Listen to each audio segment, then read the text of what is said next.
내가 지금 뭐 하려고 했지? 리모컨이 어디 갔더라? 핸드폰 뭐 보려고 켰지? 오늘 내가 약을 먹었나? 안녕하세요. 27년차 가정의학과 전문의 김범수입니다. 여러분 혹시 아십니까? 우리나라 80대 이상 노인 중 절반이 치매에 걸린다는 사실을 말입니다. 더 충격적인 것은 지금 이 순간에도 여러분의 뇌에서 치매를 일으키는 진짜 원인이 서서히 자라고 있을 수도 있다는 것입니다. 지금까지 우리가 알고 있던 치매의 원인은 완전히 잘못되었습니다.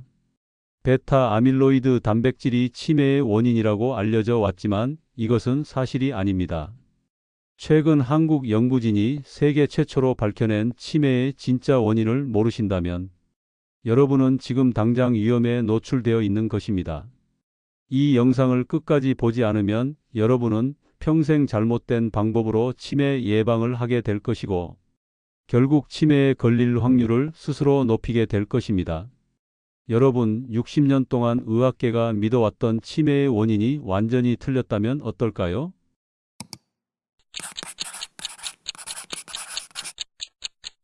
정말 충격적이지만 이것이 바로 현실입니다.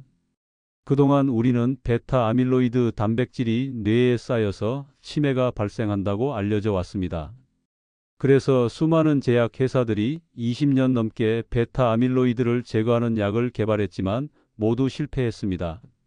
제가 의대생이었던 30년 전부터 교과서에는 베타 아밀로이드 가설이 정설처럼 적혀 있었습니다. 전 세계 연구자들이 이 가설에 매달려 수백조 원의 연구비를 쏟아부었습니다. 하지만 결과는 참담했습니다. 2,000개가 넘는 임상시험이 모두 실패로 끝났죠.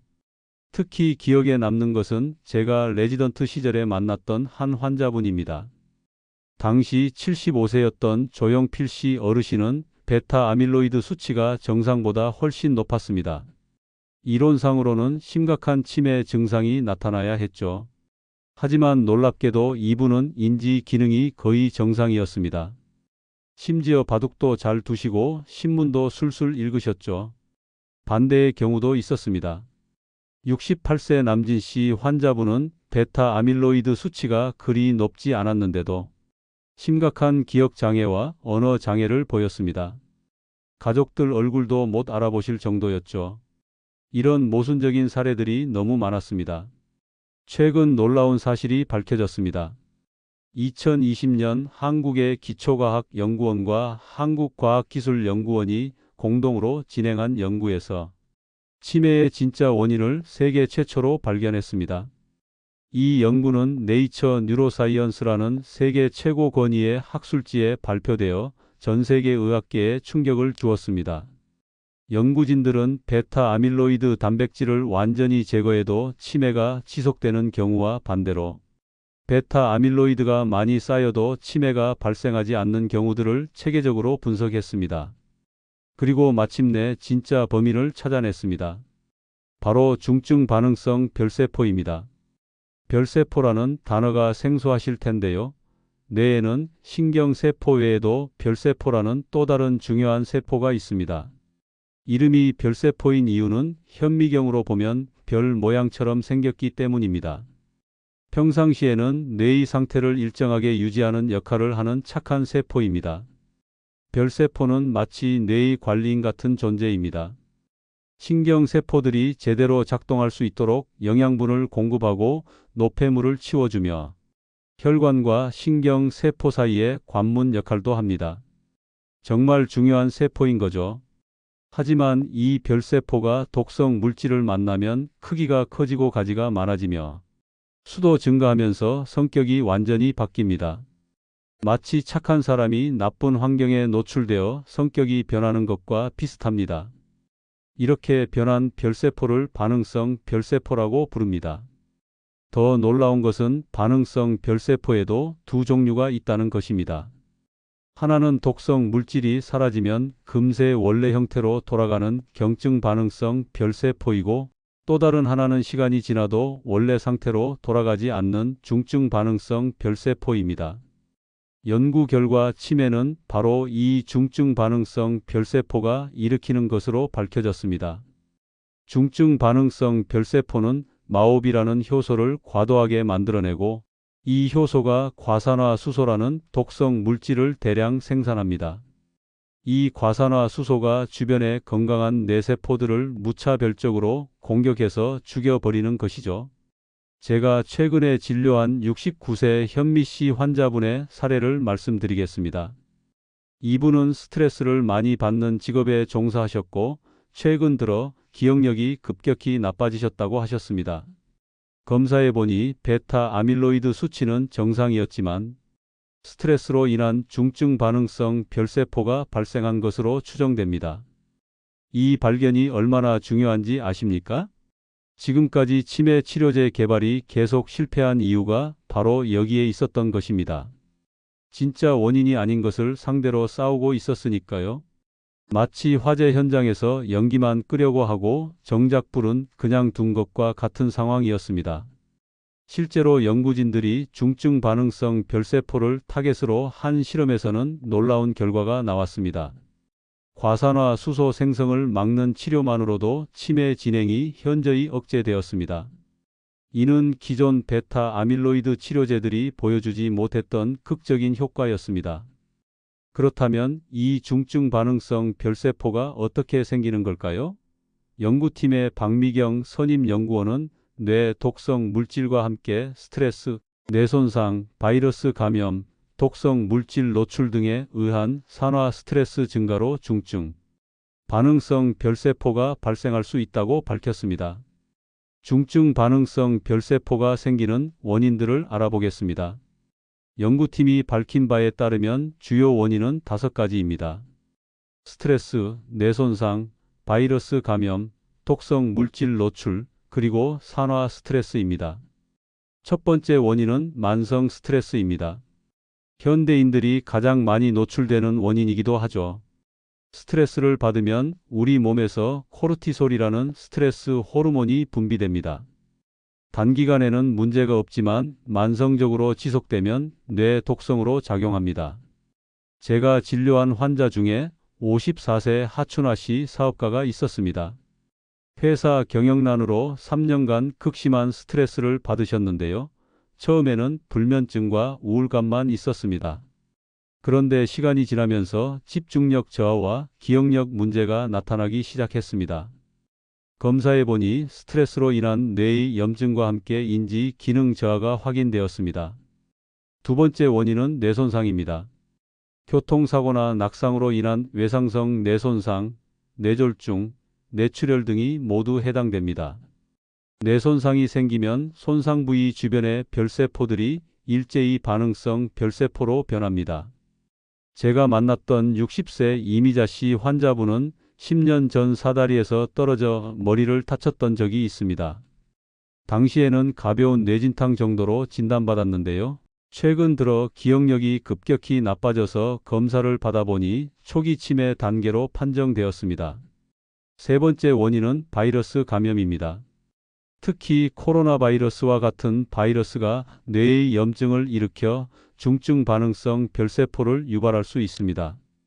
최근 코로나 후유증으로 브레인포그라는 증상을 호소하는 사람들이 늘어나고 있는데 이것도 바이러스로 인한 뇌의 염증과 관련이 있을 것으로 보입니다. 네 번째 원인은 독성 물질 노출입니다. 대기오염 물질, 중금속, 농약, 플라스틱 첨가제 등이 모두 해당됩니다. 이런 물질들이 혈내 장벽을 통과해서 뇌에 축적되면 별세포의 독성으로 작용합니다. 특히 미세먼지와 초미세먼지는 매우 위험합니다. 크기가 워낙 작아서 폐를 통해 혈관으로 들어가고 혈내 장벽까지 통과할 수 있습니다. 부산 같은 대도시에 사는 분들이 치매 위험이 높은 이유 중 하나입니다. 다섯 번째 원인은 산화 스트레스입니다. 산화 스트레스란 활성산소가 과도하게 많아져서 세포를 손상시키는 상태를 말합니다. 나이가 들수록 항산화 능력은 떨어지고 활성산소는 많아져서 산화 스트레스가 증가합니다. 흡연이 가장 대표적입니다. 담배 연기에는 수천 종의 독성 물질이 들어있어서 강력한 산화 스트레스를 유발합니다. 과도한 음주도 마찬가지입니다.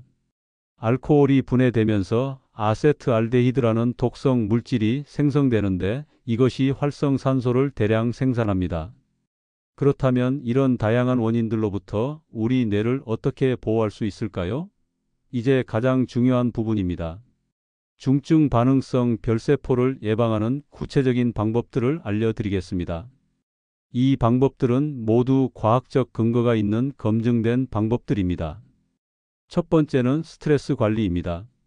가장 중요하면서도 가장 어려운 부분이죠. 스트레스를 완전히 없앨 수는 없지만 관리하는 방법은 있습니다. 명상이 매우 효과적입니다. 하루 10분에서 20분 정도의 명상만으로도 스트레스 호르몬인 코르티솔 수치를 크게 낮출 수 있습니다. 명상이 어려우시다면 깊은 호흡만으로도 효과를 볼 수 있습니다. 코로 4초간 들이마시고 7초간 참았다가 입으로 8초간 내쉬는 호흡법을 하루에 5분만 해도 자율신경이 안정됩니다. 충분한 수면이 스트레스 관리의 핵심입니다. 성인은 하루 7시간에서 8시간의 수면이 필요합니다. 잠이 부족하면 스트레스 호르몬 분비가 증가하고 뇌의 염증도 심해집니다. 두 번째는 규칙적인 운동입니다. 운동은 천연 항우울제라고 불릴 만큼 스트레스 해소에 탁월합니다. 또한 뇌혈류를 증가시켜서 뇌세포에 산소와 영양분을 충분히 공급해 줍니다. 유산소 운동이 특히 좋습니다. 빠른 걸음으로 걷기, 조깅, 자전거 타기, 수영 등을 일주일에 5일 이상 하루 30분씩 하시면 됩니다. 땀이 살짝 날 정도의 강도면 충분합니다. 세 번째는 항산화 식품 섭취입니다. 중증 반응성 별세포가 만드는 과산화 수소를 중화시키려면 강력한 항산화 물질이 필요합니다. 블루베리가 최고의 항산화 식품 중 하나입니다. 안토시아닌이라는 강력한 항산화 물질이 풍부해서 뇌세포를 보호합니다. 하루에 1컵 정도 드시면 됩니다. 견과류도 훌륭한 뇌 보호식품입니다. 호두, 아몬드, 피스타치오는 비타민 E와 오메가3 지방산이 풍부합니다. 하루에 한 줌 정도만 드셔도 충분합니다. 녹차도 매우 좋습니다. 에지시지라는 항산화 물질이 뇌를 보호하고 염증을 줄여줍니다. 하루 2잔에서 3잔 드시면 됩니다.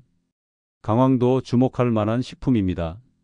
커큐민이라는 성분이 뇌 염증을 강력하게 억제합니다. 카레나 강황차로 드실 수 있습니다. 네 번째는 오메가3 지방산 섭취입니다. 오메가3 지방산은 뇌세포막을 구성하는 중요한 성분이자 강력한 항염 물질입니다. 생선이 가장 좋은 공급원입니다. 연어, 고등어, 정어리 같은 등푸른 생선을 일주일에 2번 이상 드시면 됩니다. 다섯 번째는 금연과 금주입니다. 담배와 술은 강력한 산화 스트레스 유발 물질입니다. 특히 흡연은 중증 반응성 별세포 생성을 직접적으로 촉진합니다. 여섯 번째는 독성 물질 노출 최소화입니다. 일상생활에서 노출되는 독성 물질들을 최대한 피해야 합니다. 미세먼지가 심한 날에는 외출을 자제하고 꼭 나가야 한다면 KF94 마스크를 착용하세요. 플라스틱 용기에 뜨거운 음식을 담거나 전자레인지에 돌리는 것은 피하세요. 플라스틱에서 나오는 비스페놀 A나 프탈레이트 같은 화학 물질이 뇌 독성으로 작용합니다. 일곱 번째는 두뇌 활동 증진입니다. 뇌를 지속적으로 사용하면 신경 가소성이 증진되어 중증 반응성 별세포에 대한 저항력이 생깁니다. 독서가 가장 좋은 두뇌 운동입니다. 소설이든 전문서적이든 상관없습니다. 읽으면서 상상하고 추론하고 기억하는 과정이 뇌 전체를 활성화시킵니다. 새로운 것을 배우는 것도 중요합니다. 외국어, 악기, 컴퓨터 등 어떤 것이든 좋습니다. 뇌에 새로운 자극을 주면 신경 연결이 강화됩니다. 퍼즐이나 보드게임도 좋습니다. 바둑, 체스, 스도쿠, 십자말풀이 등이 인지 기능 향상에 도움됩니다. 여덟 번째는 사회적 관계 유지입니다. 사회적 고립은 스트레스를 증가시키고 인지 기능을 떨어뜨립니다. 가족이나 친구들과 정기적으로 만나서 대화하세요. 전화 통화라도 좋습니다. 아홉 번째는 정기적인 건강검진입니다. 고혈압, 당뇨병, 고지혈증 같은 만성 질환들은 모두 뇌혈관을 손상시켜 중증 반응성 별세포를 유발할 수 있습니다. 혈압은 정상 범위로 유지해야 합니다. 수축기 혈압 120, 이완기 혈압 80 이하가 이상적입니다. 혈당도 공복 시 100 미만, 식후 140 미만을 유지하세요. 10번째는 보충제 활용입니다. 음식만으로 충분하지 않은 영양소들은 보충제로 섭취할 수 있습니다. 비타민 D가 중요합니다. 비타민 D 부족은 인지기능 저하와 관련이 있습니다. 하루에 1000단위에서 2000단위 정도 섭취하세요. 비타민 B12도 필요합니다. 특히 채식주의자나 고령자분들은 부족하기 쉽습니다. 하루에 10마이크로그램 정도면 충분합니다. 코큐텐도 좋은 항산화제입니다. 미토콘드리아 기능을 개선해서 에너지 생산을 돕고 활성산소를 줄여줍니다. 여러분, 오늘 정말 중요한 내용을 함께 알아봤습니다. 60년간 의학계를 지배했던 베타 아밀로이드 가설이 틀렸고, 진짜 치매의 원인은 중증 반응성 별세포라는 충격적인 사실을 배웠습니다. 이 발견이 왜 그렇게 중요한지 다시 한번 정리해 드리겠습니다. 첫째, 이제 우리는 치매의 진짜 원인을 알게 되었습니다. 둘째, 원인을 알았기 때문에 효과적인 예방법도 찾을 수 있게 되었습니다. 셋째, 앞으로 개발될 치료제들도 올바른 타겟을 향할 수 있게 되었습니다. 특히 중요한 것은 중증 반응성 별세포는 예방 가능하다는 점입니다. 베타 아밀로이드와 달리 우리가 일상 생활에서 실천할 수 있는 방법들로 충분히 예방할 수 있습니다. 오늘 말씀드린 예방법들을 다시 요약해 드리겠습니다. 스트레스 관리, 규칙적인 운동, 충분한 수면, 항산화 식품 섭취, 금연과 금주, 독성 물질 노출 최소화, 지속적인 두뇌 활동, 사회적 관계 유지, 정기적인 건강검진, 그리고 필요시 보충제 활용입니다. 이 중에서도 가장 중요한 것 3가지만 꼽는다면 스트레스 관리, 규칙적인 운동, 그리고 충분한 수면입니다. 이 3가지만 제대로 해도 중증 반응성 별세포 발생을 크게 줄일 수 있습니다. 제가 27년간 수많은 환자분들을 진료하면서 깨달은 것이 있습니다. 건강은 하루아침에 만들어지지 않는다는 것입니다. 매일 조금씩 실천하는 작은 건강 습관들이 쌓여서 큰 차이를 만들어냅니다. 치매는 더 이상 불치병이 아닙니다. 원인을 알았고 예방법도 있습니다. 여러분이 지금부터 실천한다면 충분히 예방할 수 있습니다. 한국 연구진들이 세계 최초로 밝혀낸 놀라운 발견을 여러분의 삶에 적용해 보시기 바랍니다. 여러분과 여러분의 가족 모두가 건강한 뇌를 평생 유지하시길 진심으로 바랍니다. 긍정적 마음가짐과 건강의 연관성. 마지막으로 저는 의학적 지식과 함께 긍정적 사고의 중요성을 강조하고 싶습니다. 긍정적인 마음가짐이야말로 모든 질병 예방과 건강 유지의 근본이라고 할 수 있습니다. 하버드 의과대학의 이채윤 교수는 긍정적 사고를 가진 사람들이 부정적 사고를 가진 사람들보다 심혈관 질환 발병률이 50% 낮다는 연구 결과를 발표했습니다. 또한 서울대학교 의과대학의 김희진 교수는 웃음이 면역력을 30% 증가시키고 스트레스 호르몬을 현저히 감소시킨다고 밝혔습니다. 웃음의 치료 효과는 정말 놀랍습니다. 웃을 때 우리 뇌에서는 엔돌핀, 세로토닌, 도파민 같은 행복 호르몬이 분비됩니다. 이런 호르몬들은 자연스럽게 스트레스를 해소하고 면역력을 강화시킵니다. 찰리 채플린은 하루에 웃지 않은 날은 잃어버린 날이다라고 말했습니다. 마음과 몸의 연관성도 과학적으로 입증되었습니다. 연세대학교 의과대학의 박성희 교수는 감정 상태가 직접적으로 뇌의 신경전달 물질 분비에 영향을 미치며 이것이 전신의 건강 상태를 좌우한다고 설명했습니다. 즉, 마음이 건강해야 몸도 건강할 수 있다는 것입니다. 감사하는 마음의 힘도 무시할 수 없습니다. 고려대학교 심리학과의 정미경 교수는 매일 감사 일기를 쓰는 사람들이 그렇지 않은 사람들보다 수면의 질이 더 좋고 우울감이 현저히 낮다는 연구를 발표했습니다. 아인슈타인은 매일 100번도 넘게 내가 다른 사람들의 노력과 업적에 의존하고 있음을 상기한다고 말하며 감사의 중요성을 강조했습니다. 희망과 꿈의 중요성은 아무리 강조해도 지나치지 않습니다. 성균관 대학교 의과대학의 이정호 교수는 미래에 대한 긍정적 기대를 가진 노인들이 그렇지 않은 노인들보다 인지 기능, 저하 속도가 현저히 느리다는 장기 추적 연구 결과를 발표했습니다. 헬렌 켈러는 희망이 없다면 아무것도 성취할 수 없다. 희망이 있다면 무엇이든 가능하다라고 말했습니다. 평생 학습의 가치도 뇌 건강에 필수적입니다.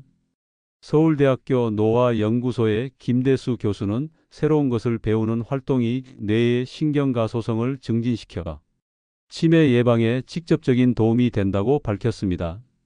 소크라테스는 나는 내가 아무것도 모른다는 것을 안다며 끊임없는 배움의 자세를 보여주었고, 공자는 배우고 때때로 익히면 또한 기쁘지 아니한가라며 학습의 즐거움을 강조했습니다. 인간관계의 소중함도 잊어서는 안 됩니다. 가톨릭 대학교 의과대학의 박영수 교수는 사회적 유대감이 강한 사람들이 그렇지 않은 사람들보다 치매 발병률이 40% 낮다는 연구를 발표했습니다. 아리스토텔레스는 인간은 사회적 동물이다라고 말했고, 마더 테레사는 사랑의 반대는 미움이 아니라 무관심이다라며 타인에 대한 관심과 사랑의 중요성을 일깨워 주었습니다. 운동의 철학적 의미도 되새겨볼 필요가 있습니다. 건국대학교 스포츠의학과의 최민호 교수는 규칙적인 운동이 단순히 신체 건강뿐만 아니라 정신 건강, 나아가 삶의 질 전반을 향상시킨다고 강조했습니다. 아르키메데스는 나에게 지렛대를 달라, 그러면 지구를 들어 올리겠다라고 말했는데, 이는 작은 노력도 꾸준히 하면 큰 변화를 만들 수 있다는 의미로 해석할 수 있습니다. 마음의 평정심 유지도 중요합니다. 동국대학교 의과대학의 송미라 교수는 명상과 같은 마음 챙김 수련이 뇌의 해백질 밀도를 증가시키고 스트레스 관련 뇌 영역의 활성을 감소시킨다는 뇌 영상 연구 결과를 발표했습니다. 부처는 마음이 모든 것을 이끈다. 마음이 주인이고 마음이 만들어낸다라고 말씀하셨고, 노자는 고요함이 동요함을 이기고 차가움이 뜨거움을 이긴다며 평정심의 힘을 강조했습니다. 음식에 대한 감사와 절제도 건강의 비결입니다. 경희대학교 한의과대학의 이승호 교수는 천천히 감사하며 먹는 식사 습관이 소화 기능을 향상시키고 영양소 흡수율을 높인다고 설명했습니다. 히포크라테스는 음식이 약이 되게 하고 약이 음식이 되게 하라고 말했고, 간디는 세상에는 모든 사람의 필요를 채울 만큼 충분한 것이 있지만 모든 사람의 탐욕을 채울 만큼은 없다며 절제의 중요성을 가르쳤습니다. 자연과의 교감도 건강에 큰 도움이 됩니다. 강원대학교 산림치유학과의 박성준 교수는 숲에서 보내는 시간이 코르티솔 수치를 낮추고 자연살해 세포 활성을 증가시켜 면역력을 강화한다는 연구를 발표했습니다. 레오나르도 다 빈치는 자연은 결코 거짓말하지 않는다고 말했고, 서로는 모든 좋은 것들은 야생이며 자유롭다며 자연의 치유력을 예찬했습니다. 나이에 대한 긍정적 인식도 중요합니다. 이화여자대학교 노인학과의 김순영 교수는 자신의 나이에 대해 긍정적으로 생각하는 사람들이 그렇지 않은 사람들보다 평균 7년 반을 더 오래 산다는 놀라운 연구 결과를 발표했습니다. 키케로는 나이는 숫자에 불과하다라고 말했고, 파블로 피카소는 나이가 들어감에 따라 젊어진다. 나는 아직도 배우고 있다며 나이에 구애받지 않는 삶의 자세를 보여주었습니다. 용서의 힘도 간과할 수 없습니다. 중앙대학교 심리학과의 조영아 교수는 타인을 용서하는 능력이 스트레스 호르몬을 감소시키고 심혈관 건강을 향상시킨다는 연구를 발표했습니다. 넬슨 만델라는 원한을 품는 것은 누군가를 독살하려고 독을 마시는 것과 같다라고 말했고, 예수는 7번씩 70번이라도 용서하라며 무한한 용서의 정신을 가르쳤습니다. 마지막으로 꿈과 목표가 있는 삶의 중요성을 강조하고 싶습니다. 서울대학교 심리학과의 권성만 교수는 명확한 목표와 꿈을 가진 사람들이 그렇지 않은 사람들보다 뇌의 전전두엽 활성이 높고 인지 기능 저하 속도가 느리다는 연구를 발표했습니다. 월트 디즈니는 꿈을 꿀 수 있다면 실현할 수도 있다고 말했고, 마틴 루터 킹은 나에게는 꿈이 있다며 인류 역사를 바꾼 비전을 제시했습니다. 괴테는 꿈을 꾸는 것만으로는 충분하지 않다. 그것을 이루기 위해 행동해야 한다며 실천의 중요성을 강조했습니다. 여러분, 건강한 몸과 마음을 위해서는 의학적 지식도 중요하지만 무엇보다 긍정적이고 감사한 마음가짐이 가장 중요합니다. 매일 아침 일어나서 오늘도 건강하게 살아갈 수 있어서 감사합니다라고 말해보세요. 작은 일에도 감사하고 어려움 속에서도 희망을 잃지 마세요. 공자는 70이 되어서야 비로소 마음이 하고자 하는 바를 따라도 법도에 어긋나지 않았다고 말씀하셨습니다. 이는 나이가 들수록 더욱 자유롭고 지혜로운 삶을 살 수 있다는 의미입니다. 베토벤은 고난의 길을 통과한 자만이 진정한 기쁨에 도달할 수 있다고 말했고, 헤르만 헤세는 새는 알에서 나오려고 투쟁한다. 알은 세계이다. 태어나려는 자는 하나의 세계를 깨뜨려야 한다며 끊임없는 성장의 중요성을 강조했습니다. 여러분 모두가 건강하고 행복한 100세 시대를 맞이하시길 진심으로 바랍니다. 긍정적인 마음가짐과 꾸준한 실천으로 치매 없는 건강한 노년을 보내시기를 간절히 소망합니다. 기억하세요. 건강한 뇌는 하루아침에 만들어지지 않습니다. 하지만 오늘부터 시작하는 작은 실천들이 모여서 여러분의 인생을 완전히 바꿀 수 있습니다. 마지막으로 기초과학연구원의 이창준 단장님과 박미경 선임연구원님, 그리고 한국과학기술연구원의 류은 단장님께 감사의 말씀을 전합니다. 이분들의 연구 덕분에 치매 정복에 새로운 희망을 갖게 되었습니다. 여러분의 건강하고 행복한 미래를 진심으로 응원합니다. 저는 구독자님을 위해 죽을 때까지 노력하겠습니다. 그러니 영상 마치고 구독을 반드시 꼭 눌러주세요. 부탁드립니다. 고맙습니다. 감사합니다. 사랑합니다. 건강하세요.